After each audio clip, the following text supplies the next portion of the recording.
Okay, so the question is, we have given one array here which is named as the norms and integer k which is the target, and we have to return the total number of subarrays whose sum is equal to k. And what is subarray? Which means it's a continuous sequence. Okay, so now let's see, check for this test case. Let's say 1 1 1, and how many number of subarrays whose sum is like this is a one subarray, his sum is 1 1 means 2, and this another sorry, and there's a 1 comma 1, this another subarray whose sum is 2. Similarly, for this test case we have to find the number of subarray whose sum is 2. So this 1 2 means this sum is also 3, and this 3 alone its sum is also 3. So this so again this there's a 2 subarray. Okay, so now moving to like get editor part. Now we have to the first brew that comes to my mind is uh, simply generate all of the subarrays and checking their sum, that whether there are equal to target or not.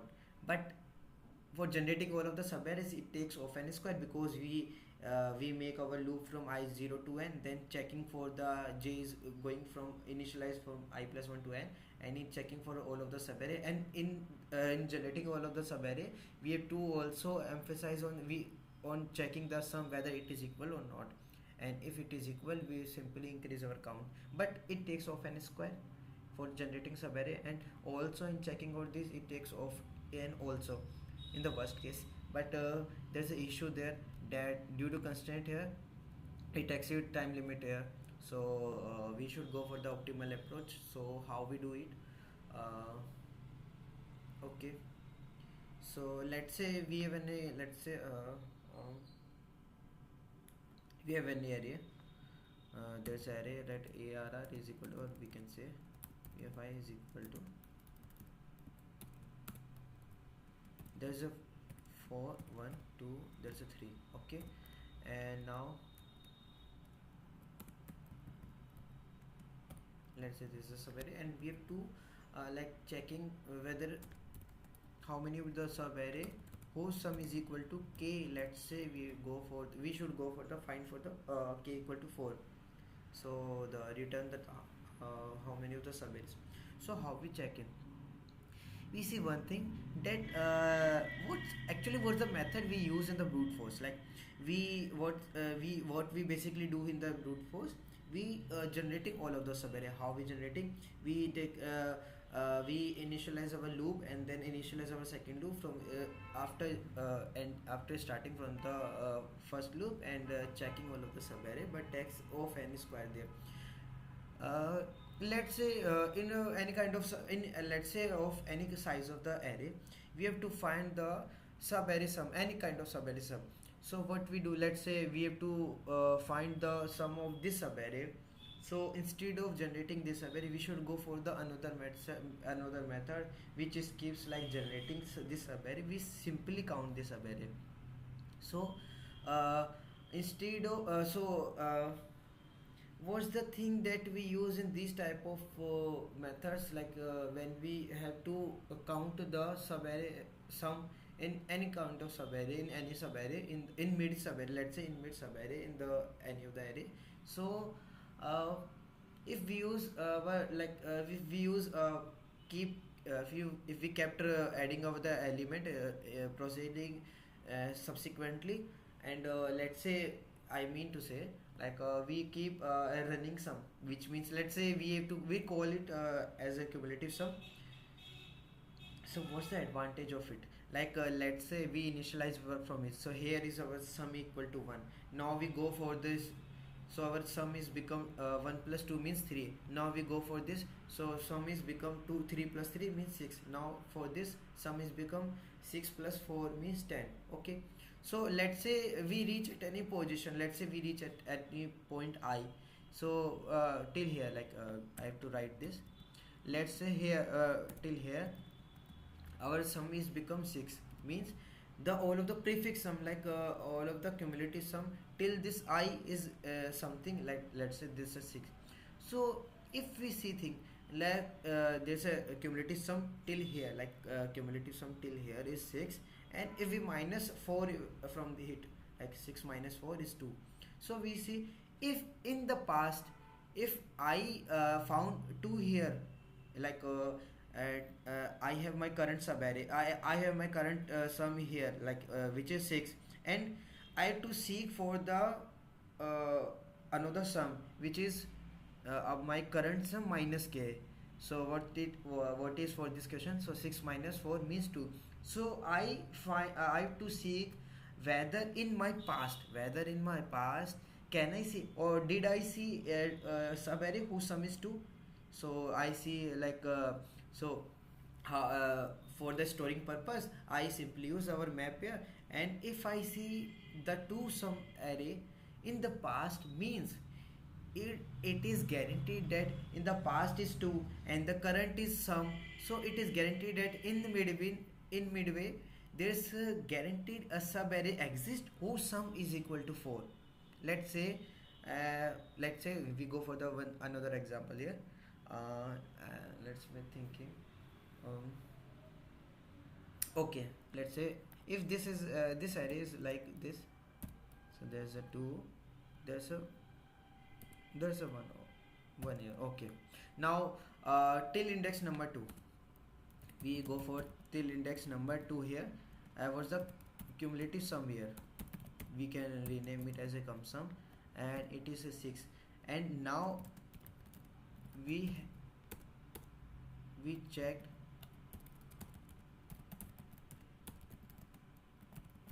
whether in past did I see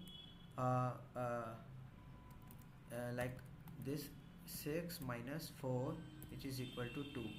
So did I see 2 here? Yeah, I see 2 at the index number 0, because when I during traversing I store all of the cumulative sum in the map here, and when I'm reaching index number 0 I stored it in index map.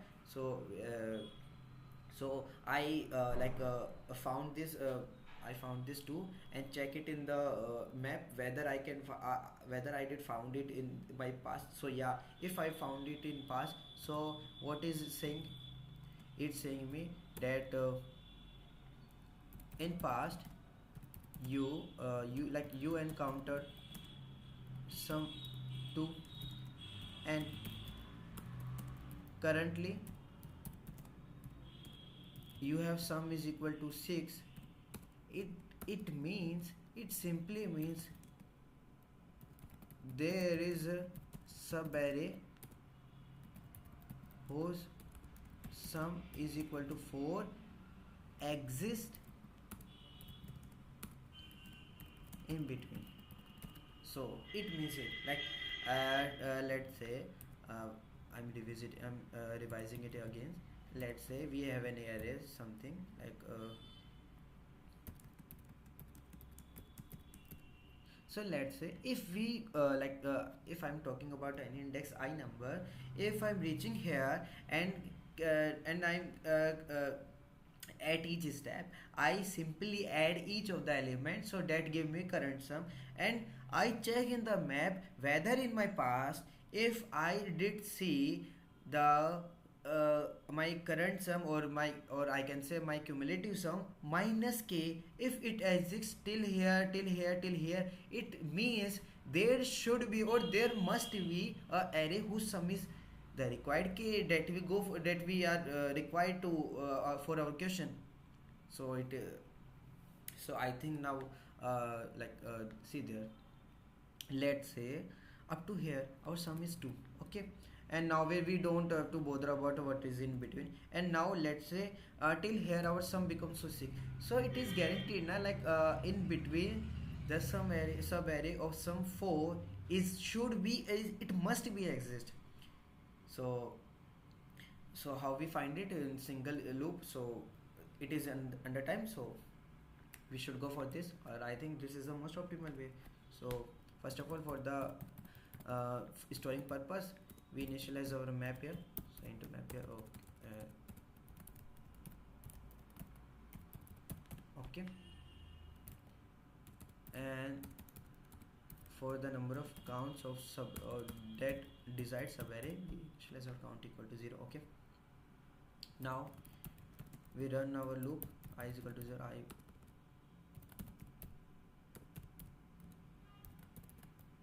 okay,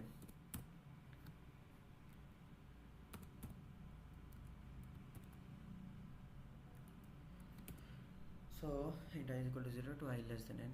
Okay, so initially but okay, I forgot one thing. Let's say this is our cumulative sum here, which is initialized with cumulative 0.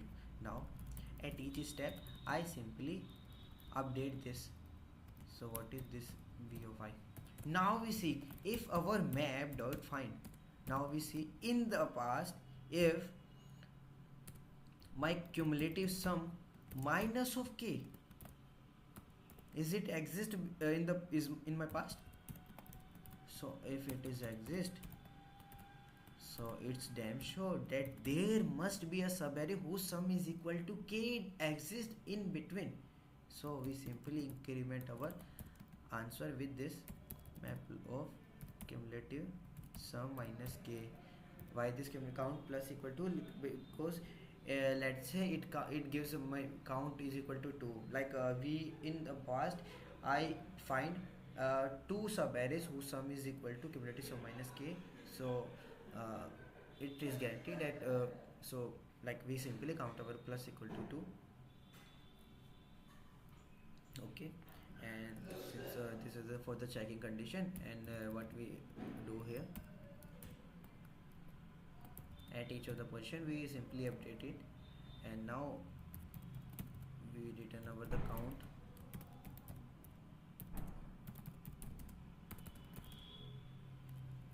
Sorry, this is a return and there's a 0, and now check for this.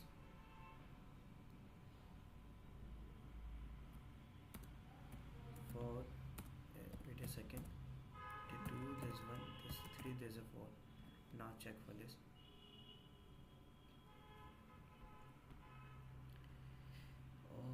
Okay, I didn't take this int k, this is in k.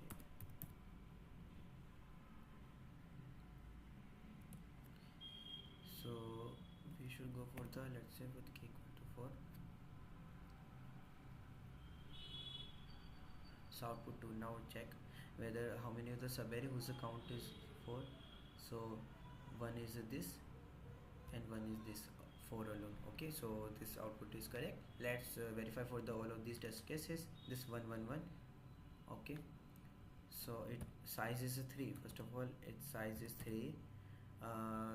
The required target that we would, okay, so this is a 2, and what is this subarray? It is 1, this 1, this 1, and now check for this whether it is correct or not. It should be print me the answer 2.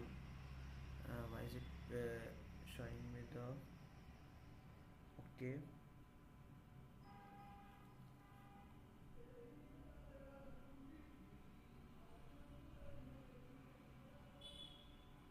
what's the issue here? If I initialize it from here, like here our cumulative sum is 1 and I'm seeking for 2, so 1 minus 2 minus 1, whether in my first of all in my past can I store the minus 1? No. Okay, so move forward. Now we go for the 1.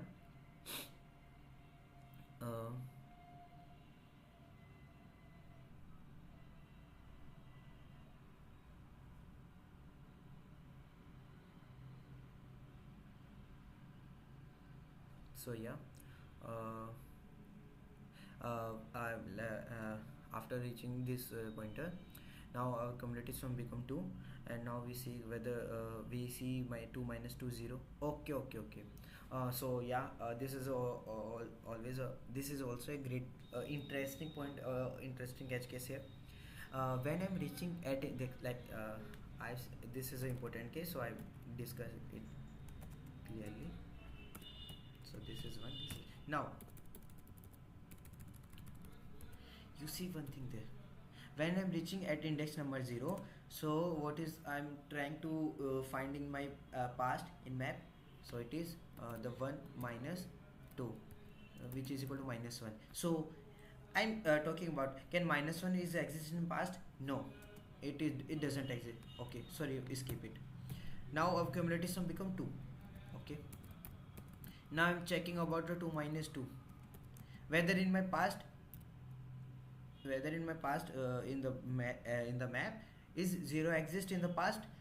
So like, yeah, it already exists, but so we extra add this condition here, because why is starting, why I'm talking about this, because when we doing the starting of the sub array, when we are at a position of index number I equal to 0, so we should added the zero condition also in the map. Because why zero condition? Because it is its state about before starting the sub array, like it talks about the before starting, if we have to encounter all of the sub arrays, or when we want to try the find the number of the sub array, so during starting time we should go for storing the zero in the map here. So whenever there is a any kind of subarray whose sum is equal to k, like cumulative sum minus k becomes k. So why it becomes k? So we also have to initialize our one extra condition here. So let's put it also map equal to 0 1.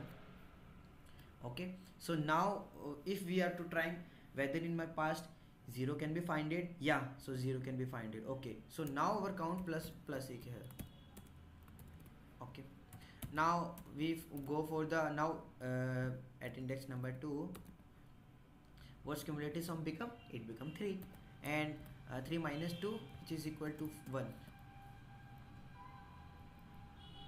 Oh no, oh,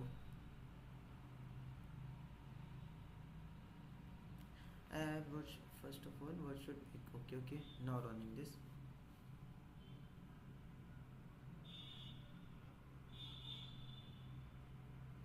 Oh, wait a second, yeah. Okay, so it should represent like, now we see 3 minus 2 equal to 1. So whether in my past did I found 1? Yeah, when we doing this index, so after doing this is operation, we update this one in the my map, so it is also count plus plus. So here also, and it should represent output 2, so that means it is the correct one. And what should be the time complexity here? Time complexity is off, and there goes for this loop, this I loop is goes from 0 to n. And what is the space complexity is again off n, because we use another map here. Okay, so that is